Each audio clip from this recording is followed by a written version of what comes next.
Hello everyone, कैसे हैं आप सब। डीएलएड सेकेंड सेमेस्टर हिंदी की कक्षा में आप सभी का स्वागत है। आज पाठ 4 स्वतंत्र अभिव्यक्ति के अंतर्गत हम लोग पढ़ेंगे स्वतंत्र अभिव्यक्ति का अभिप्राय, स्वतंत्र अभिव्यक्ति का उद्देश्य, स्वतंत्र अभिव्यक्ति के प्रकार। तो आइए बात करते हैं स्वतंत्र अभिव्यक्ति का अभिप्राय क्या है। किसी विषय, वस्तु, दृश्य, घटना या वातावरण के संदर्भ में हम जो कुछ भी मौलिक ढंग से सोचते हैं, जो विचार हमारे मन में आता है, उसकी कल्पना में जो चिंतन करते हैं, उसकी अभिव्यक्ति शब्दों और वाक्यों की सहायता से मौखिक या लिखित रूप में व्यक्त करते हैं। इसे ही स्वतंत्र अभिव्यक्ति कहते हैं। स्वतंत्र अभिव्यक्ति भाषा का आवश्यक अंग है। तो बच्चों, समझ में आया स्वतंत्र अभिव्यक्ति क्या है? कहने का अर्थ ये है कि जो कुछ भी हम देखते हैं उसके विषय में फिर विचार करते हैं, उसके विषय में कल्पना भी करते हैं, उसके विषय में सोचते भी हैं। तो ये सब सोचने, विचार करने, कल्पना करने के बाद अपने अनुभवों का दूसरे के साथ साझा करना या दूसरे को बताना जिस माध्यम से करना होता है वह लिखित होता है या मौखिक रूप से होता है।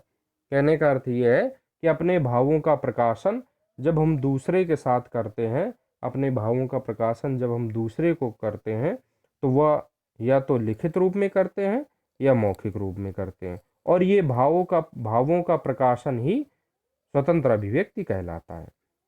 स्वतंत्र अभिव्यक्ति का उद्देश्य या आवश्यकता क्या है? तो स्वतंत्र अभिव्यक्ति के उद्देश्य या आवश्यकताएं निम्नलिखित हैं। नंबर 1, भाषा कौशल में वृद्धि करने हेतु। नंबर 2, भाषा के सृजनात्मक विकास के लिए। नंबर 3, अभिव्यक्ति शैली के विकास के लिए। नंबर 4, भाषा के शुद्ध उच्चारण के विकास के लिए।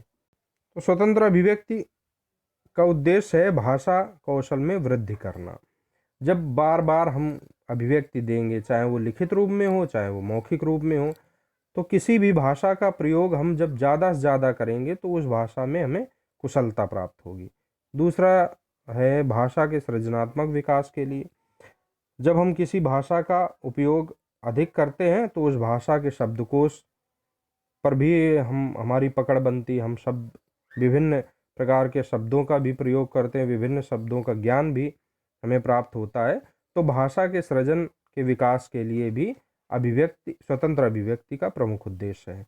अभिव्यक्ति शैली के लिए अभिव्यक्ति शैली भी विभिन्न लोगों में अलग अलग तरह की होती है। किसी भी बात को कुछ लोग बहुत ही अच्छे ढंग से प्रस्तुत कर पाते हैं, कुछ नहीं कर पाते हैं। ये उनकी शैली निपुणता ही है जो अपनी बात को बहुत ही अच्छी और प्रभावी ढंग से कह देते हैं। तो जब हम अभिव्यक्ति करेंगे, निरंतर करते रहेंगे किसी भी विषय वस्तु पर भाव प्रकाशन में, तो हमारी अभिव्यक्ति शैली में भी निखार आएगा।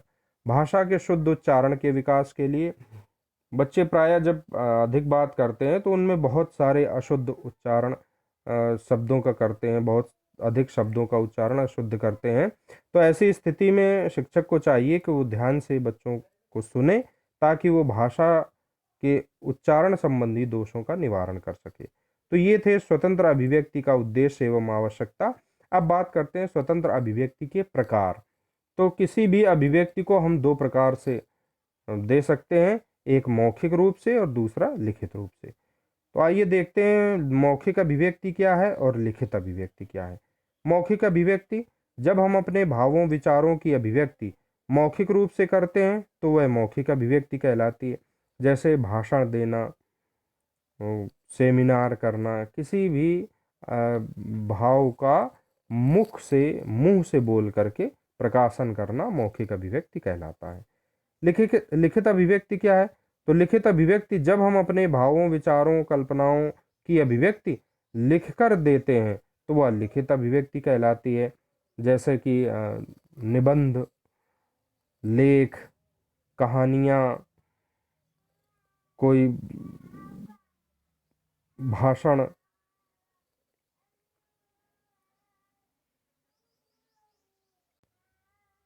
प्रार्थना पत्र आदि जो कुछ भी लिख करके, साहित्य में तो अनेक विधाएं हैं, चाहे वो गद्य हो चाहे वो पद्य हो, जो कुछ भी हम लिख करके अभिव्यक्त करते हैं वह सब लिखित अभिव्यक्ति के अंतर्गत आता है। तो बच्चों, आज ये स्वतंत्र अभिव्यक्ति के अंतर्गत मौखिक एवं लिखित अभिव्यक्ति को हम सब ने पढ़ा है।